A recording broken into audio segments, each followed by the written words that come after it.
अभी अभी खबर मिली है कि टाइगर लौट आया है। आप कहें तो। अभी नहीं, अभी अभी तो आया है, थोड़ा उछलने कूदने दो। और हाँ, इस बार पिंजरे में डालने की गलती मत करना।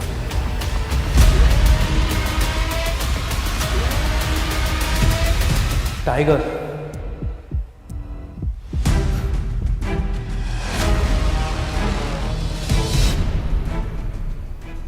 चोर चोर, अभिनव पकड़ो, अभिनव पकड़ो चोर। अरे कैसे नाकारे हो तुम, कुछ तो करो, भागो पीछे। ने वो तुमसे कुछ नहीं होगा, प्लीज कोई पकड़ो चोर।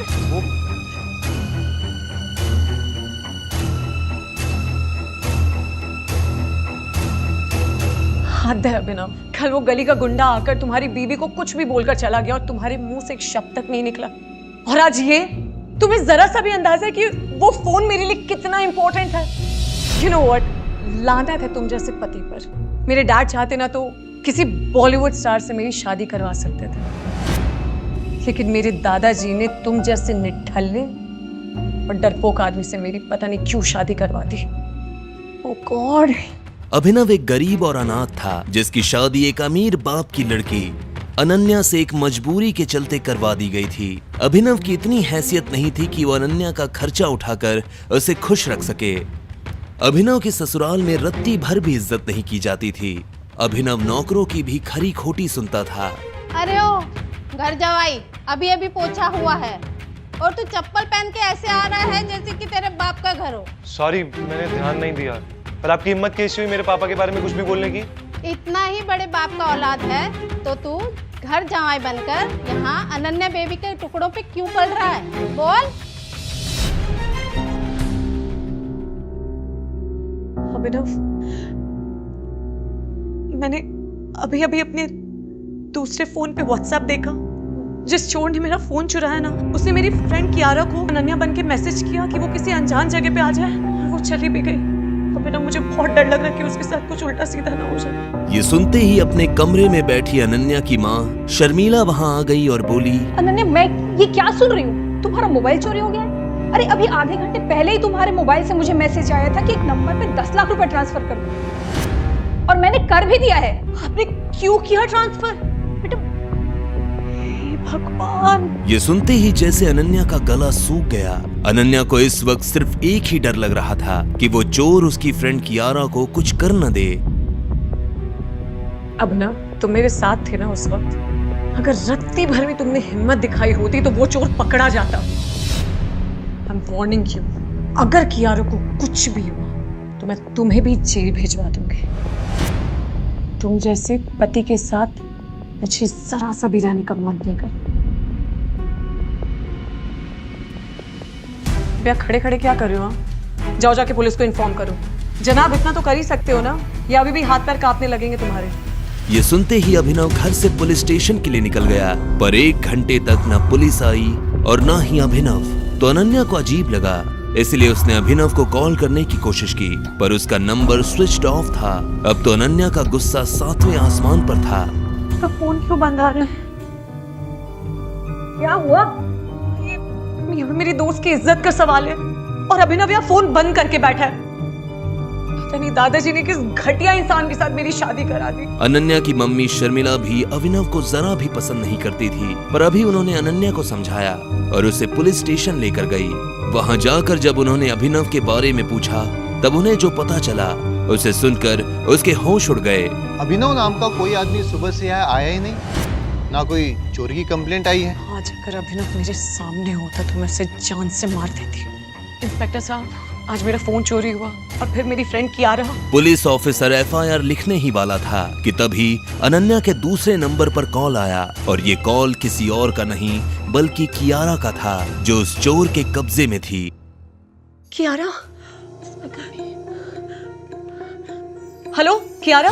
हेलो अनाया, यार थैंक गॉड फॉर अभिनव जीजू, उनकी वजह से आज मेरी जान बच गई। वो गुंडे बहुत खतरनाक थे। तूने ये कहा कि अभिनव की वजह से तेरी जान बच गई, मतलब? तू कहाँ है अभी?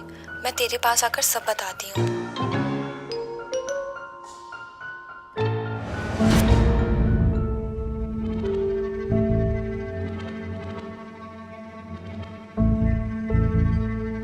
बैठो बैठो, एक सेकंड। कैसी हो तुम? क्या हुआ मुझे बताओ। जिस चोर ने तेरा फोन चुराया था वो छोटा मोटा गुंडा नहीं था। आई एम श्योर वो बहुत बड़ा गुंडा था और वो एक बहुत बड़े आतंकवादी के लिए काम करता है और वो आतंकवादी दुबई में रहता है। सर आई एम श्योर उनका एक ह्यूमन ट्रैफिकिंग का बहुत बड़ा रैकेट है और मैं जब उनकी गिरफ्त में थी तो मैं उनके कुछ भी कह रही थी। प्लीज मुझे छोड़ दो। मुझे तो मेरी फ्रेंड अनन्या ने यहाँ पे बुलाया था। मुझे नहीं पता था मेरे साथ ऐसा होगा। मुझे लगा था अनन्या अपने हस्बैंड अभिनव के बारे में मुझे कुछ बोलना चाहती है। Please please. ए लड़की, किसका नाम ले रही है? ये अभिनव कौन है? फिर क्या हुआ क्यारा? मैंने उनसे रिक्वेस्ट करी कि वो एक बार मेरे फोन में अभिनव जीजू का फोटो देख ले, पर ना जाने क्यों वो जीजू का फोटो देख के घबरा गए।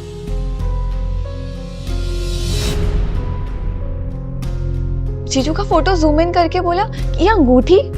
ये अंगूठी? मैं समझ नहीं पाई। वो आतंकवादी बहुत घबरा गए थे। मुझे समझ नहीं आया क्यों वो ऐसा क्यों करा उन्होंने, और उन्होंने फिर मुझे जाने दिया। अरे गधों, अगर टाइगर साहब को पता चला ना तो वो खुद मुझे अपने हाथों से गोलियां मार देंगे। बैग लाओ मैडम का। ये लो मैडम, जाइए जाइए।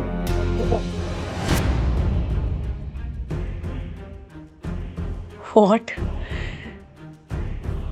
ये कैसे पॉसिबल हो सकता है? मत, जो आदमी उस चोर के पीछे भागा तक नहीं, उसे ये अंडरवर्ल्ड लेवल का आतंकवादी कैसे जानता है? और वो अभिनव को टाइगर क्यों बोल रहा था? उसका फोन क्यों नहीं लग रहा है? पता नहीं कहाँ है वो। मम, मेरा पति अभिनव और पावरफुल, अगर वो इतना ही पावरफुल है तो हमारे घर से बेइज्जत होके घर जमाई बन के क्यों रह रहा है वो?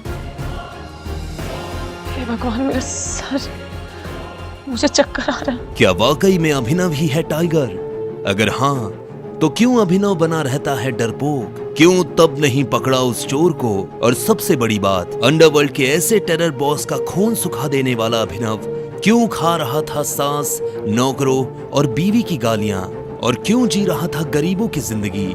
यही सवाल अनन्या के दिमाग में भी चल रहा था कि तभी उसकी माँ शर्मिला ने कहा, अनन्या, मैं ये मान ही नहीं सकती। अरे जो आदमी किसी काम का नहीं, जो अपनी नाक में बैठी हुई मक्खी तक तो भगा नहीं सकता, उससे कोई आतंकवादी क्या ही डरेगा?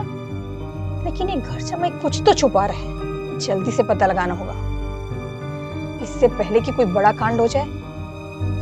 पता करना होगा। अनन्या, चलो घर में चद्दर तान कर सो रहा होगा वो। चलो। अनन्या और उसकी माँ शर्मिला घर आ गए और वहां भी अभिनव नहीं था। माया, अभिनव कहाँ मर गया? अनन्या ने पूरी रात यही सोचकर निकाल दी कि अभिनव की असलियत क्या है। उसने कई बार अभिनव को फोन करने की कोशिश की। उसे तरह तरह के ख्याल भी आ रहे थे। कहीं अभिनव को कुछ हो तो नहीं गया, कहीं खुद अभिनव कोई टेररिस्ट या डॉन तो नहीं। सुबह होते ही जैसे ही अभिनव लौटा तो अनन्या ने उससे बात करनी चाहिए। वो जानना चाहती थी कि जो कियारा बोल रही थी क्या वो सच था या कोई गलतफहमी। पर अनन्या आज जल्दी में थी क्योंकि वो अपने पति को छोड़ जिस लड़के चिराग को पसंद करती और वो आज घर आने वाला था। क्या हुआ रघु काका? जा और बाजार से ये राशन ले आ। आज अनन्या मैडम के ऑफिस वाले दोस्त चिराग आ रहे, जिनके साथ वो अक्सर लेट नाइट आती है। अब पति तू है उनका, खातिरदारी उस दोस्त की करनी पड़ रही है। 1 किलो चावल, 1 किलो आटा, आवोकाडो, ये सब तो चाइनीज लग रहा है। अभिनव को पता था कि ये नौकर घर का पुराना नौकर है जिसकी इज्जत घर में अभिनव से कई गुना ज्यादा है। तभी अभिनव का फोन बजा और स्क्रीन पर नंबर देखकर वो चौंक गया क्योंकि नंबर टर्की से था। सॉरी। अबे ओ सूरदास, अंधा है क्या? तेरी हिम्मत कैसे हुई मुझसे टकराने की? हाँ, क्या कर रहे हैं आप?